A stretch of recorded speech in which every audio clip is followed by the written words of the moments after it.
نحمده ونستعينه ونستغفره ونؤمن به ونتوكل عليه ونعوذ بالله من شرور أنفسنا ومن سيئات أعمالنا من يهده الله فلا مضل له ومن يضلله فلا هادي له ونشهد أن لا إله إلا الله وحده لا شريك له ونشهد أن سيدنا ونبينا ومولانا محمدا عبده ورسوله أرسله بالحق بشيرا ونذيرا وداعيا إلى الله بإذنه وسراجا منيرا صلى الله تعالى عليه وعلى آله وأصحابه وسلم تسليما كثيرا أما بعد فأعوذ بالله من الشيطان الرجيم بسم الله الرحمن الرحيم إن الذين آمنوا وعملوا الصالحات لهم جنات تجري من تحتها الأنهار ذلك الفوز الكبير صدق الله مولانا العظيم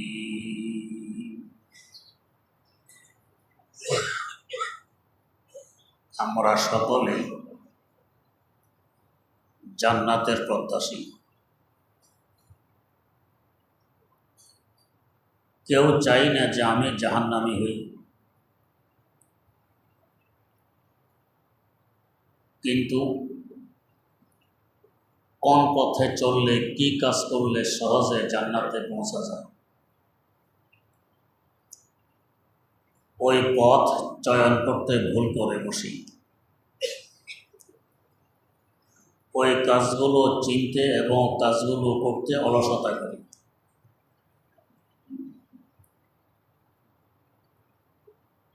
জাহান্নামে যাওয়ার তুলনায় জান্নাতে যাওয়া কিন্তু সহজ। মাত্র 10টি শর্ত যদি পূরণ করতে পারি সহজে জান্নাতে পৌঁছা যায়। এই শর্তগুলো সম্পর্কে আলোচনা চলছিল। 1 নম্বর শর্ত ছিল দেহ। কোথাও পৌঁছতে হলে দেহ লাগে, দেহ ছাড়া কি পৌঁছবে? জান্নাতে পৌঁছার দেহের নাম আমল, নেক আমল। 2 নম্বর শর্ত জান। জান না থাকলে মুর্দা দেহ একা একা কিছু করতে পারে না। জান হলো ঈমান। 3 নম্বর শর্ত শক্তি। শক্তিবিহীন দেহ নড়াচড়া করতে পারে না। শক্তির নাম আত্মশক্তি। 4 নম্বর শর্ত রাস্তা। রাস্তা ব্যতীত কিভাবে গন্তব্যে পৌঁছব? রাস্তার নাম ছিল ইসলাম। 5 নম্বর শর্ত চোখ। চোখ ব্যতীত রাস্তা কিভাবে দেখব? একা একা চোখ ছাড়া চলতে গেলে হোঁচট খেয়ে গর্তে পড়ে পা ভাঙতে পারি, গন্তব্যের পরিবর্তে হাসপাতালে পৌঁছা লাগতে পারে। চোখের নাম হলো এলেম, কোরআন এবং সুন্নাহর বিদ্যা। কোরআন সুন্নাহর বিদ্যা ব্যতীত রাস্তা দেখা সম্ভব নয়। তাই দেখা গেছে আল্লাহ রাব্বুল আলামিন রাস্তা দেখানোর জন্য যত পথ প্রদর্শক পাঠিয়েছেন আমাদের নবী করিম সাল্লাল্লাহু আলাইহি ওয়াসাল্লামের আগ পর্যন্ত ১০০ লক্ষ নবী সকলে নিয়ে এসেছেন এলেম। প্রথম নবী সাইয়্যিদানা হযরত আদম আলা নবিয়িনা ওয়া আলাইহিস সালাতু ওয়াসসালাম, তার এলেম এবং বিদ্যার সার্টিফিকেট স্বয়ং আল্লাহ রাব্বুল আলামিন দিয়েছেন। আল্লাহ পাক বলেন, ওয়া আল্লামা আদামাল আসমাআ কুল্লাহা, দুনিয়া ও আখিরাতে যা কিছু আছে সব কিছুর নাম আল্লাহ পাক প্রথমে তাকে শিখাইলেন। যেহেতু মানব জাতির প্রথম আগমন এই ধরায়, শুরুর দিকে প্রথমে আমরা বাচ্চাদেরকে কোনো কিছুর নাম শিখাই, ইংরেজিতে ডগ, ক্যাট ইত্যাদি। এখানেও বোঝার বিষয় দরকার ছিল আল্লাহ, রাসূল, মুহাম্মদ এগুলো আগে শিখাই, কুত্তা বিলে আগে শিখাই। কুত্তা বিলের সাথে যাদের সম্পর্ক হেরা, এগুলো আমাদের মন মস্তিষ্ককে দোলাই করার জন্য ঢুকিয়ে দিয়েছে আমাদের সিলেবাস। দেখবেন খ্রিস্টানেরা সাথে কুত্তা একটা নিয়ে হাঁটে, চলে। সকালে হাঁটতে যায়, সাথে কুত্তাও থাকে। পায়খানা করলে এই পায়খানা সাফ করবে কে? তো কুকুরের পায়খানা সাফ করার জন্য এক জাতীয় মোজা আছে, হাতে পরে হাতে কুকুরের পায়খানা সাফ করে। হাকিমুল উম্মত মুজাদ্দিদুল মিল্লাত হযরত শাহ আশরাফ আলী থানভী রহমতুল্লাহ আলাইহি কোথাও যাচ্ছিলেন রেলগাড়িতে। পার্শ্বে এমন এক জেন্টেলম্যান কুকুর নিয়ে উঠেছে, কুকুর। তো হযরত জিজ্ঞেস করলেন, ভাই কুকুরেটা সাথে নিয়ে ঘোরার অর্থ কি? চিনে না যে প্রশ্নকারীকে? জবাব দে, হুজুর আপনারাই তো ওয়াজ করেন যেখানে কুকুর থাকে সেখানে রহমতের ফেরেশতা থাকে না। তো রূহ কবজা করার জন্য তো ফেরেশতাই আসে। কুকুর কাছে থাকলে ফেরেশতা আসবে না, আমার রূহ কবজা হবে না, আমি জিন্দা থাকব। কত সুন্দর লাগে তার এই যুক্তি। হযরত জবাব দিলেন, কুত্তা মারা যায় কিনা? তো যায় তো, এটা তো কোনো এক ফেরেশতা কবজা করে। তো যে ফেরেশতা কুত্তার রূহ কবজা করে, এটা তোমার রূহ কবজা করবে। এটা না থাকলে যে ফেরেশতা মানুষের রূহ কবজা করতো, এটা তোমার রূহ কবজা করতো। এখন ভালো হয়েছে কি, যে ফেরেশতা কুকুরের রূহ কবজা করবে, এটা তোমার রূহ কবজা করবে। তো ভালো হলো না মন্দ হইল? বুঝবুদ্ধির অভাব।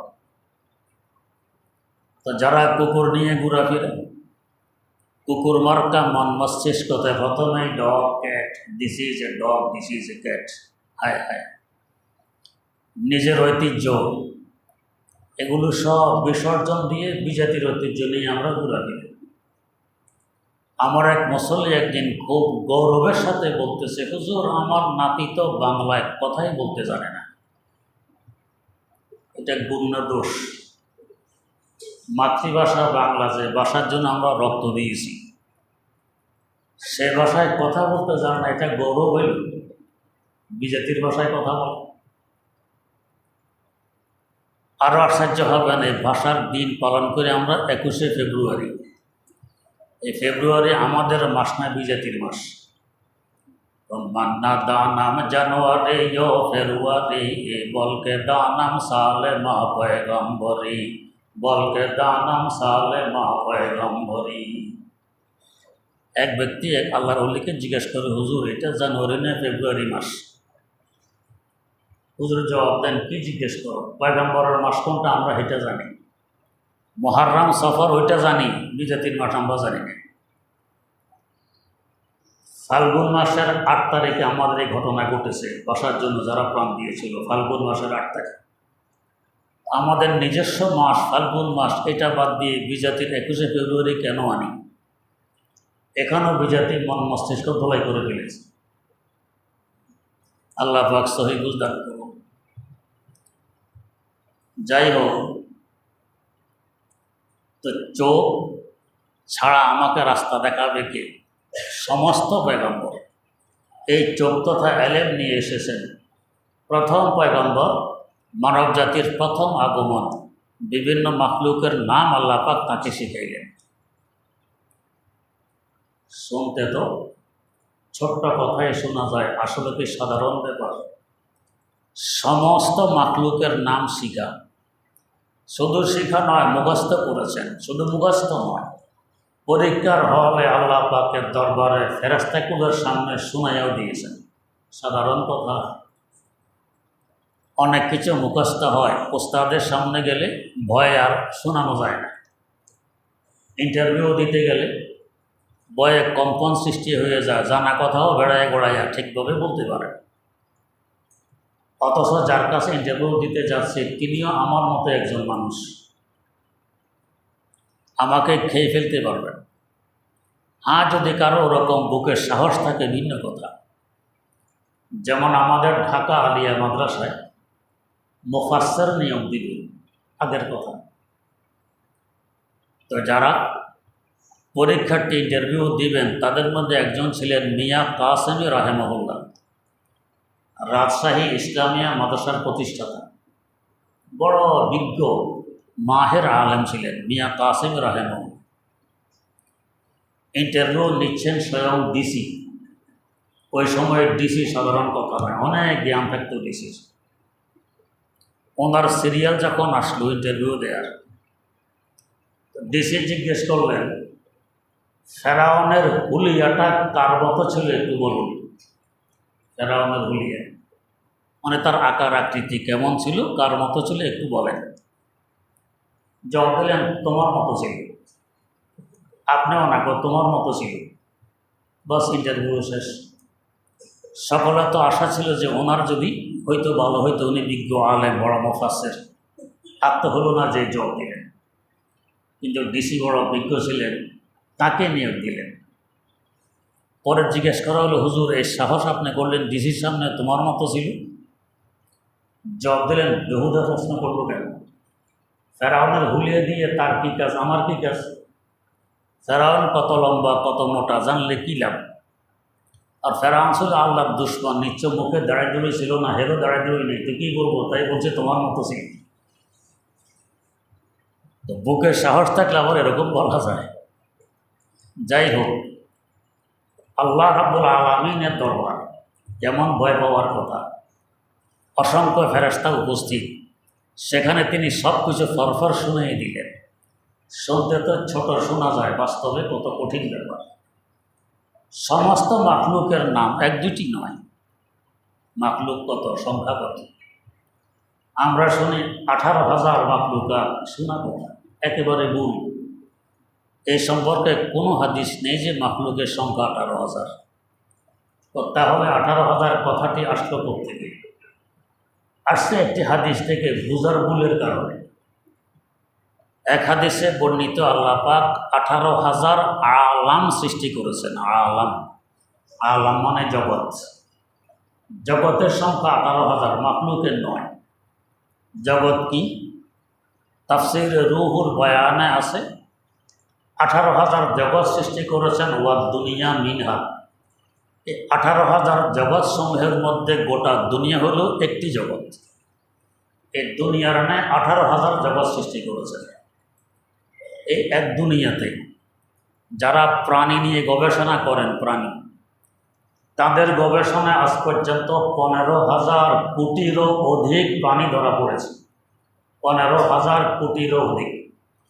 যত দিন যায় সংখ্যার সাথে আরও সংখ্যা যোগ হয়।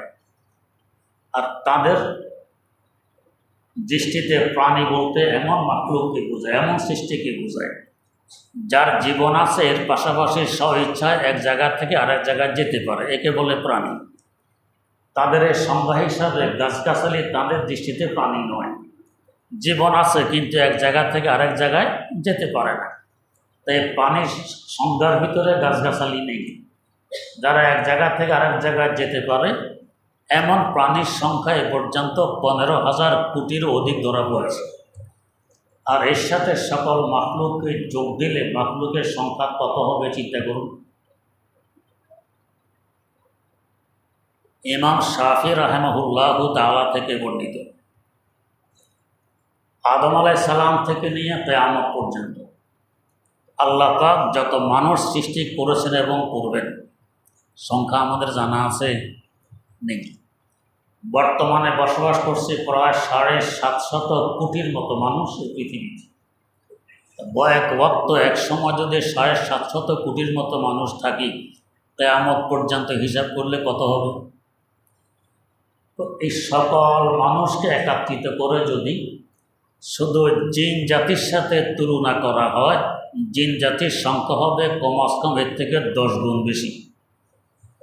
জিন আমাদের থেকে কমাস কম 10 গুণ বেশি। আমাদের এক সাথী ছিল করাচিতে, জিনবু তাড়াইতে। একদিন জিজ্ঞেস করলাম, ভাই তোমার সাথে কত জিন আছে? তো 150 জন আছে। তো অনেক। তো তখন আফগানিস্তানের যুদ্ধ চলছিল রাশিয়ার সাথে। বললাম যে এদেরকে আফগানিস্তান পাঠাও না কেন? তো হুজুর বলেছিলাম, ওরা রাজি হয় না। কেন?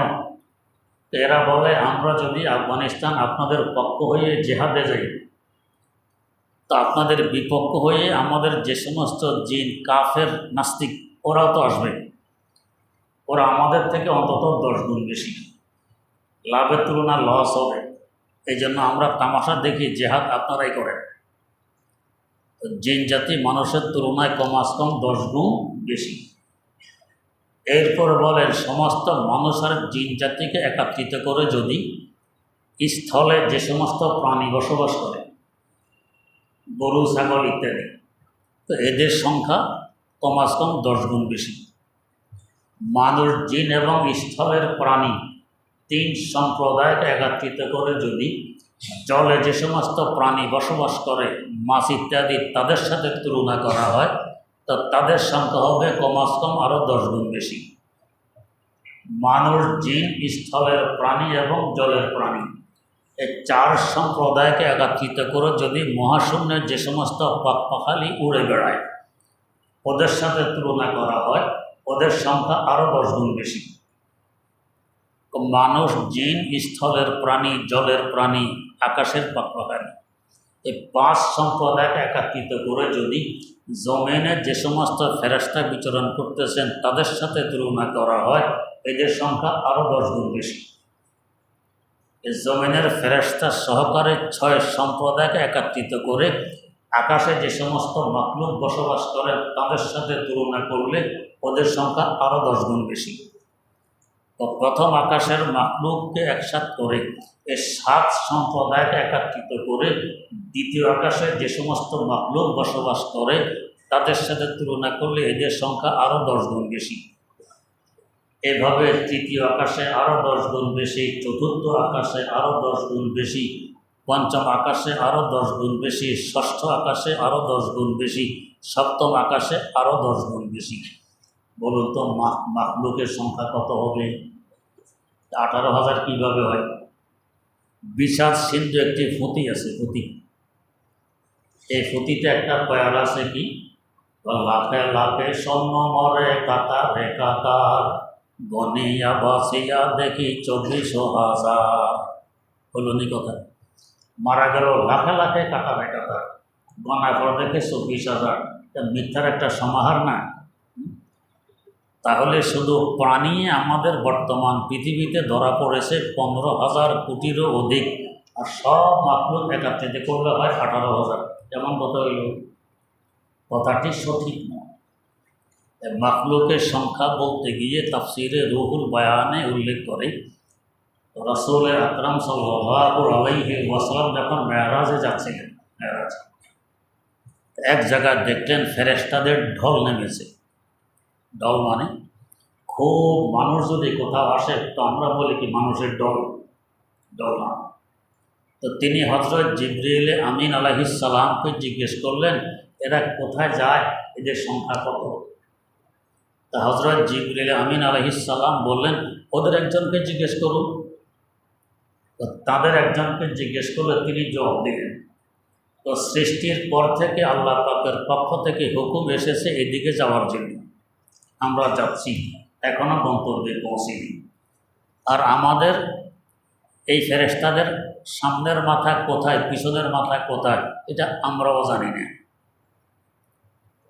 এরপরে তাফসীরে রুহুল বায়ানে লেখে ওয়া মা ইয়ালামু জুনুদা রাব্বিকা ইল্লা হু, আমার আল্লাহর মাখলুকের সংখ্যা কত আল্লাহই ভালো জানে।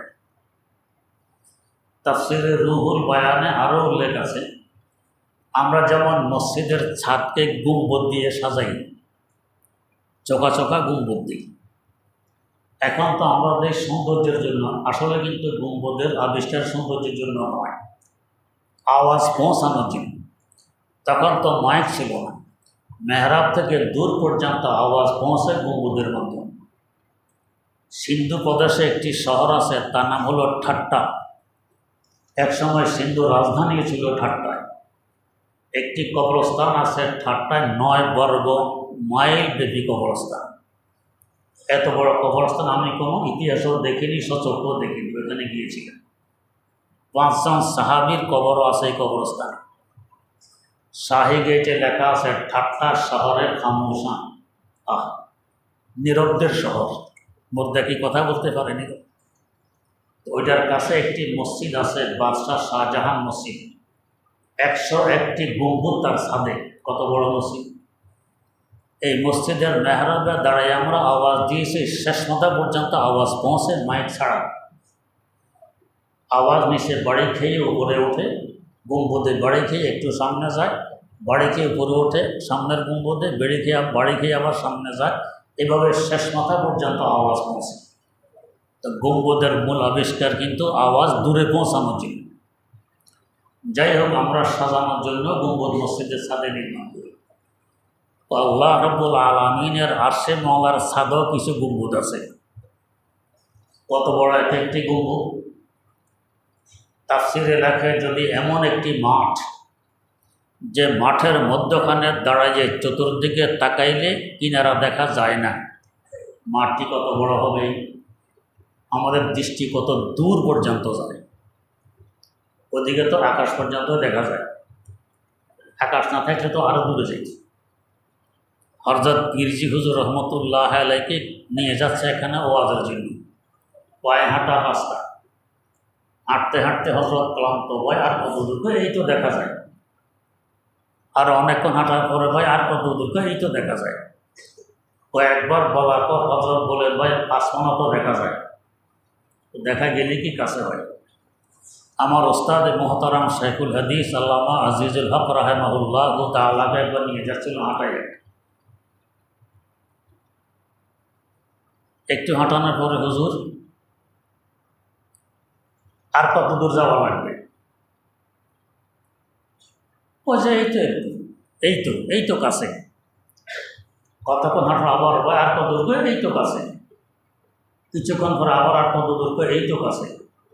হযরত বলেন, তোমাদের এই তো কয় কিলোমিটারে হয়? এই তো কাছে, এই তো কয় কিলোমিটার। তো যাই হোক, বিরাট বিশাল মাঠ, মধ্যখানে দাঁড়াইয়ে চতুর্দিকে তাকাইলে কিনারা দেখা যায় না, মাঠটি কত বড় হবে। তো এই মাঠের মধ্যখানে যদি কেউ কলম দিয়ে একটি বিন্দু রাখে, নোক্তা বিন্দু, এত বিশাল মাঠের সামনে বিন্দুর কোনো অস্তিত্ব থাকে? উল্লেখযোগ্য কিছু থাকে না। তো সাতবক জমিন ও আসমান যদি আরশে আল্লাহর একটি গম্বুদের ভিতরে ঢুকিয়ে দেওয়া হয়, ও বিন্দুর নয়, তার কোনো অস্তিত্ব দেখা যাবে না। কত বড় গম্বুদ চিন্তা করে। তো এমন বিরাট বিশাল গম্বুদ আরশে আল্লাহ আছে 60,000। এরপরে লেখে, ওয়ামা মিনহু মাওজিউ শিবরিন ইল্লা ওয়া ফীহি মালাকুন কায়িমুন আও রাকিউন আও সাজিদুন ওয়া লাহুম সাজদুন বিত-তাসবিহি ওয়াত তাকদীস। এমন বিরাট বিশাল 60,000 গম্বুদের ভিতরে 1 বিঘা জায়গাও খালি নেই, যেখানে কোনো না কোনো ফেরেশতা, কোনো না কোনো মাখলুক আমার আল্লাহর ইবাদতে মগ্ন। কেউ দাঁড়ানো অবস্থায়, কেউ রুকু অবস্থায়, কেউ সেজদা অবস্থায়।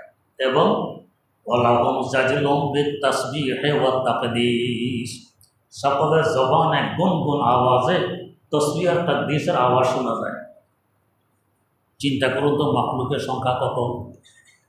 এই সকল মাখলুকের নাম, দোষ, গুণ এবং বৈশিষ্ট্য আব্বাজান আদম আলাইহিস সালাম শিখেছেন, মুখস্থ করেছেন, পরীক্ষার হলে ফেরেশতাকুলের সামনে আল্লাহ পাকের দরবারে শুনাইও দিয়েছেন। কত বড় বিদ্যান চিন্তা করুন।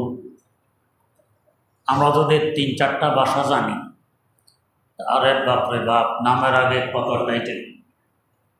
আমাদের ঢাকা আলার এক বন্দা আছেন, পোস্টারে তার নামের আগে আমি একবার টাইটেল গুনেছি 35টা টাইটেল নামের আগে।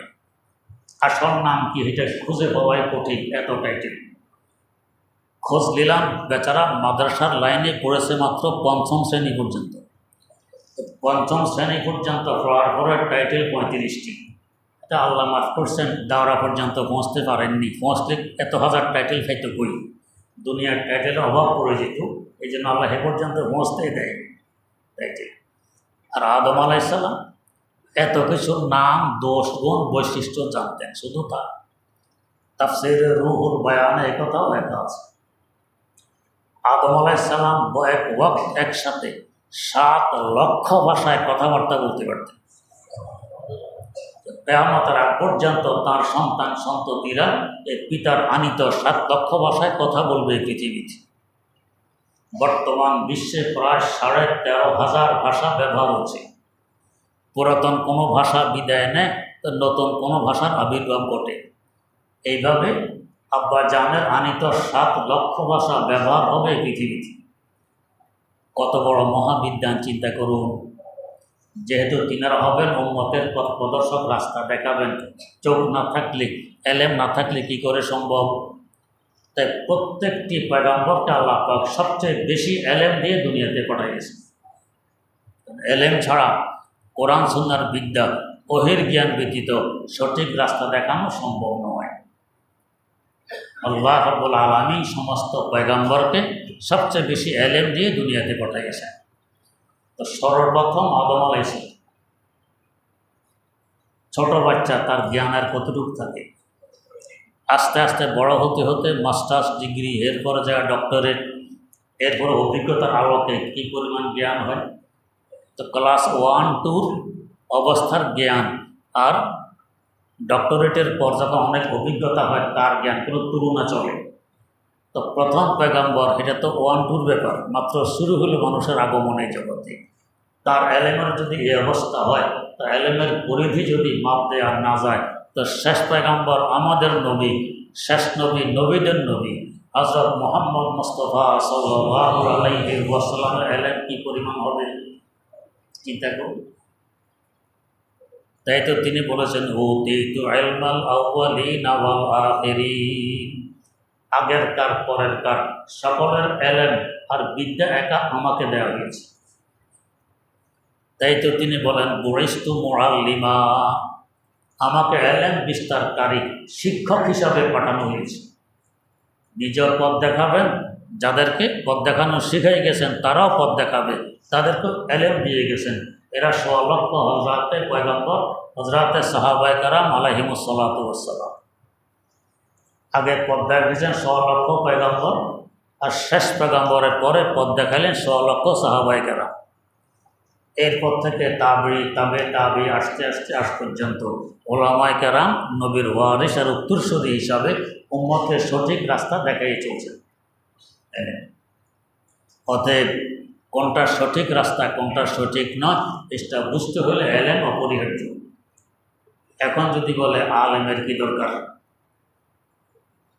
এক বেটা লাইভে দিয়েছে দেখলাম, তো আলেমরা জীবনে আমাদের ঘরে এসে দাওয়াত দেয়নি, বরং আমরা ওটা তাদের ঘরে গিয়ে দাওয়াত দিয়েছি। এই জন্য আলেমের দরকার নেই, নবীওয়ালা কাজের জন্য আমরাই যথেষ্ট। ইন্না লিল্লাহি ওয়া ইন্না ইলাইহি রাজিউন।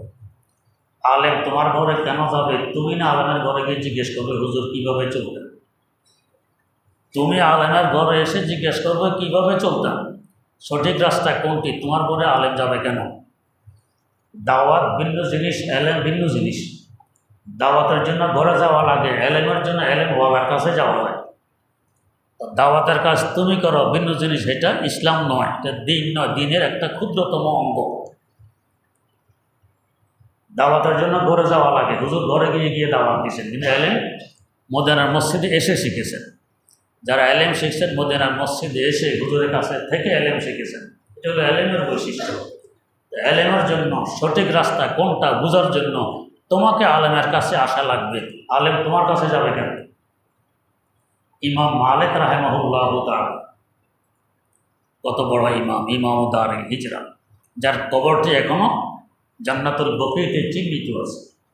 খলিফা হারুনুর রশিদ, কেমন প্রতাপশালী আব্বাসী খলিফা, বললেন আমার ঘরে এসে একটু আমিন আর মামুনকে এলেম শিখাবেন। বলেন এলেম কারো মুখাফিক কি নয়, শিখতে হলে ওদের আসতে হবে। আচ্ছা, যদি ঘরে না আসেন তাহলে অন্তত আমার দুই ছেলে যখন পড়বে এর অন্য কেউ থাকতে পারবে না, ওইটাও হবে না। এলেমে তো কঞ্জুস আর বকিল নয়, সবার সাথে এসে পড়তে পারলে পড়বে, না পড়লে নেই। শেষ আমিন আর মামুন সকলের সাথে বসে ক্লাসে এলেম অর্জন করেছেন। এটা এলেমের নিয়ম। তো তোমার কাছে এলেম যাবে কেন? তুমি এলেমের কাছে যাও। আল্লাহ রাব্বুল আলামিন সহি বুঝার তৌফিক দান করুন। সুবহানাল্লাহি ওয়া বিহামদিহি, সুবহানাকাল্লাহুম্মা ওয়া বিহামদিক, আশহাদু আল্লা ইলাহা ইল্লা আনতা, আস্তাগফিরুকা ওয়া আতুবু ইলাইক।